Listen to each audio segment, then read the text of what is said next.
I've never been a patient person my entire life, so this has definitely tested me a little bit, but I think it's going to be really good for me. And like I said, I've just tried to approach it in the best way I possibly can. You know, I can't change it. And I had to learn. I had to figure out these moments. I had to grow through the losses that we took in the playoffs, and now I feel like I'm better and I understand it a little bit more. Arie McDonald is for real.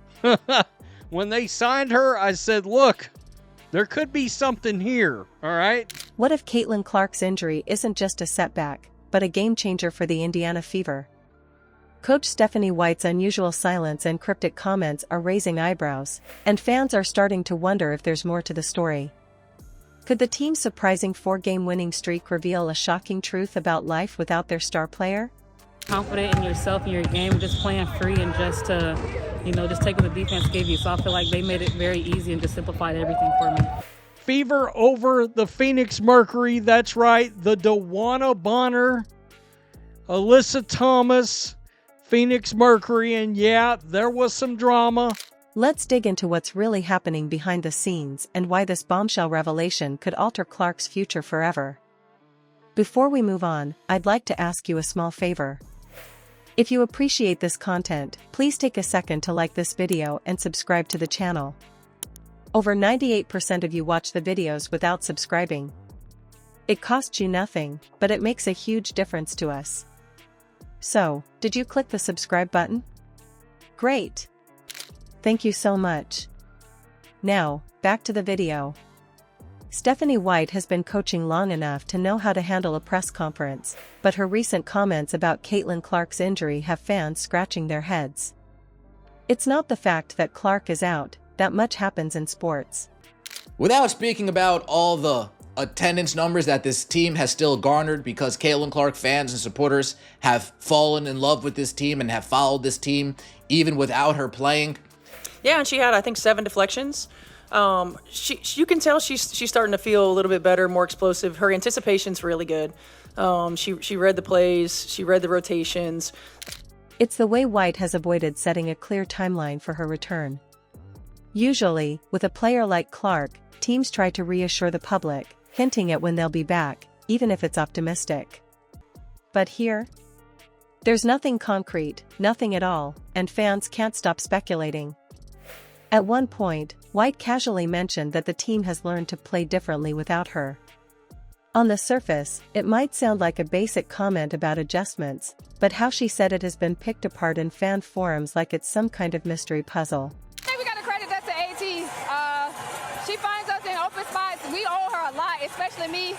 On the three-pointer, she should have had more assists than that. So, DeWanna Bonner, much to the Fever fans, in attendance, much to their credit, they didn't play nice tonight. Good job. Social media has been buzzing with theories. Why phrase it like that?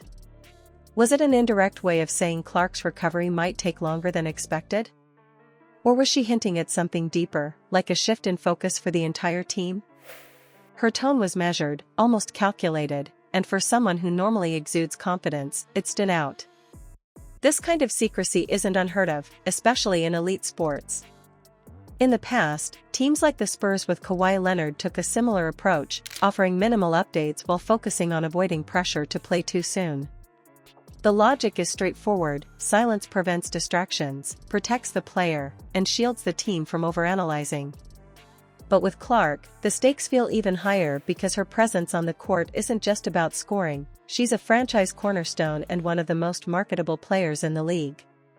Risks, especially ones involving public perception, are carefully calculated. Us as a staff to be able to utilize her natural God-given talent, her ability to just score the basketball and trying to put her in positions to do that in a lot easier way. Yeah, I mean, I like the first half. I like the fact that we had a 75% assist rate. 30 assists on 40 made field goals is really good. So, what's the real reason for the lack of answers? Is it just about protecting her recovery, or could the Fever be using this as an opportunity to explore something that's been brewing for a while? The timing of Clark's absence paired with White's cryptic comments suggests they might be building something entirely new, with or without her. Whatever it is, fans can't help but feel like the team isn't saying everything. And with the Fever's recent streak, maybe it's all connected. The Indiana Fever's 4-game winning streak has taken everyone by surprise, and the most shocking part? They've done it without Caitlin Clark. I had to learn, I had to figure out these moments, I had to grow through the losses that we took in the playoffs, and now I feel like I'm better and I understand it a little bit more. You want fans booted out of arenas, but it's okay for you to talk shit? Question mark? We got a little double standard action going on in this league. For a team that seemed heavily reliant on one of the league's brightest stars, this sudden surge in performance has fans and analysts rethinking everything. It's not just the wins, it's how the Fever are playing. They've looked sharper, more balanced, and, honestly, more unpredictable. How did they go from struggling to thriving so quickly? One huge piece of the puzzle is Ari McDonald. Her aggressive play has injected life into the Fever's offense. McDonald's speed isn't just fast, it's a weapon. She did. She had a massive game, career high. This was her in the first half. 17 points, 2 assists, 3 of 3 from three-point range. She wasn't done. She acknowledges that she's the best player, and she also says, hey, to win, you got to guard the best player. And I'm willing to do that. Stephanie White even admitted, we don't have anybody with her kind of speed, and that's exactly what you saw in recent games. She's pushing the pace, driving harder to the basket, and keeping defenses scrambling to react. Teams can't key in on one player anymore, and opponents look stunned trying to adjust. It's clear she's unlocked something new in the way this team approaches offense. Then there's the departure of Dana Bonner, which oddly coincided with the turnaround. Some have started calling Bonner the team's Achilles heel, and now that she's out of the picture, everything seems to click. Ari McDonald is for real. When they signed her, I said, look, there could be something here, all right? Because it is kind of a day-by-day thing and see how I feel. And, this type of injury, like, you don't know when I wake up. I'll feel, different than the day before, and we'll see. It could be a possibility, but I could also not be available for that game, too. Without her, there's been a noticeable shift in chemistry. The Fever look like they trust each other more, moving the ball cleaner and faster. That timing, Bonner stepping away and the streak beginning, feels too perfect to ignore. The way the Fever play now feels totally different. They're leaning on everyone, not just waiting for one star to carry the load.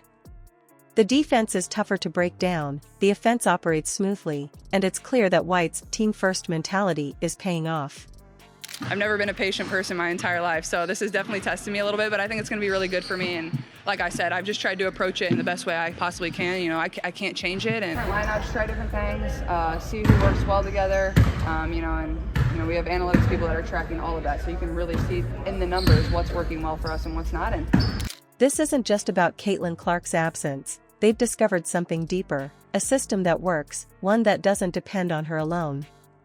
The big question is, what happens when she